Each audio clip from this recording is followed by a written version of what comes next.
Yeah, there's a pretty big development in Vegas, I would say. Obviously, Antonio Pierce gets the interim tag taken off, but also the Las Vegas Raiders hire a former divisional rivals GM in Tom Telesco, just immediately getting a career reboot after things kind of fell apart in LA.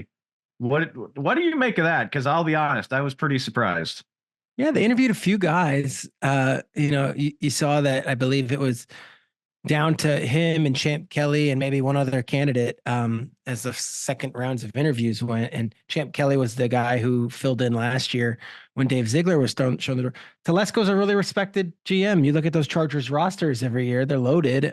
You could pick apart his work and the fact that those teams don't make the playoffs, but around the league, like I've known Tom since he was with the Indianapolis Colts, like very respected personnel man, like very respected salary guy as far as what he can do with the numbers. So, it's very rare you get a guy who's fired as a GM hired the next year. I'm trying to think of another one. I don't know.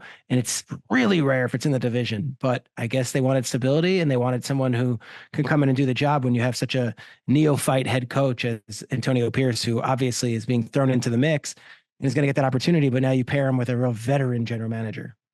I see the logic of having, Telesco called the shots with the Chargers for 10 years.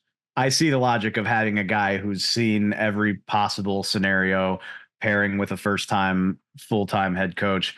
I just think the visual of the Raiders ending the Telesco Staley regime in front of the world and then hiring him to run their shop.